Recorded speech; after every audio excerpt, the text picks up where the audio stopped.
தியானம்ன்றது 2 புருவத்துக்கு நடுவுல லைட் வெளிச்சத்தையோ, இல்லாட்டி ஒரு ரோஜா பூவையோ கொண்டு வர்றது மட்டும் கிடையாது. அது பெண்களுக்கு குறிப்பா, பெண்களுக்கு சொல்லணும்னா, ஒரு கோலம் போடுறோம்னு வைங்களேன். அதில ஒரு சிக்கல் கோலம் போடுறோம். டெய்லி போடுற ஒரு 5 புள்ளி கோலம், 7 புள்ளி கோலம் இப்படி போட்டோன்னா, என்ன எப்படி கோலம் போட்டோம், எப்படி வீட்டுக்குள்ள வந்தோம்னு கூட தெரியாம சிந்தனை வேற எங்கேயாவது கூட இருக்கலாம். ஆனா, ஒரு சிக்கல் கோலம் போடுறோம்னு வைங்க. புதுசா போடுறோம். புள்ளி வச்சு ஒரு சிக்கல் கோலம் போட்டா, நம்ம கான்சன்ட்ரேஷன் ஃபுல்லா எதுல இருக்கும்? அந்த கோலத்துல தான் இருக்கும். ஒரு புள்ளி, ஒரு கம்பி மாறினாலும் கோலம் தப்பாயிடுமே அப்படின்ட்டு கான்சன்ட்ரேஷன் ஃபுல்லா கோலத்துல இருக்கும். அதுவும் ஒரு வகையான தியானம் தான். காய் கட் பண்றோம். காய் கட் பண்ணும்போது ஒவ்வொரு காயும் ஒவ்வொரு வடிவத்துல இருக்கணும். முட்டைக்கோஸ்னா இப்படி தான் கட் பண்ணணும், பீன்ஸ்னா இப்படி தான் கட் பண்ணணும்ட்டு இருக்குது.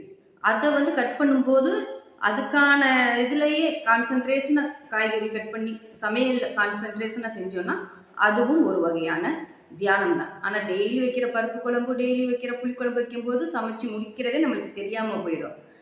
ஆனா ஏதோ ஒரு டிஷ் புதுசா கத்துக்கிட்டு நம்ம செஞ்சோம்னா அது அப்போ நம்ம என்ன பண்ணுவோம்? அந்த டிஷ், இந்த பொடி போட்டோமா, இதுல இந்த உப்பு சரியா போட்டோமா, இது இந்த மசாலா தூள் போட்டோமா அப்படின்ட்டு அந்த நினைப்புலயே நம்ம இருப்போம். அந்த டிஷ்ஷோட செய்யறதுலயே அந்த மாதிரி செய்யறது ஒரு வகையான தியானம் தான். எதுக்காக தியானம் செய்யணும், ஏன் தியானம் பண்ணணும் அப்படின்னு கேட்டோம்னா, நம்ம மனசு தியானம் பண்ணோம்னா மனசு நல்ல அமைதியா இருக்கும். நம்ம மனசு அமைதியா இருந்தோம்னா நம்ம செய்யற செயல் ரொம்ப நல்லா இருக்கும். அந்த செயல்கள் ஒரு ஒரு இது கிச்சன் வைக்கிற அந்த டாப்பே இருக்கு, அந்த காய்கறி கட் பண்ற அந்த டாப்பையும் நம்ம கிளீன் பண்றோம்னு வைங்களேன், இல்லை ஸ்டவ் வச்சிருக்கிற அந்த டாப்பை கிளீன் பண்றோம்னா அப்படி இப்படி துடைக்கிறதுக்கும் அந்த ஸ்டவ்வெல்லாம் எடுத்துட்டு அதுக்கு அடியில் அப்படி துடைச்சி, இல்லை அந்த கிரைண்டர் இருந்ததுன்னா அதை கொஞ்சம் நகட்டி வச்சு, மிக்சியை கொஞ்சம் நகட்டி வச்சு இப்படி துடைச்சோன்னா அந்த இடத்த பார்க்கும்போது நல்லா பளிச்சுன்னு இருக்கும் இல்லையா?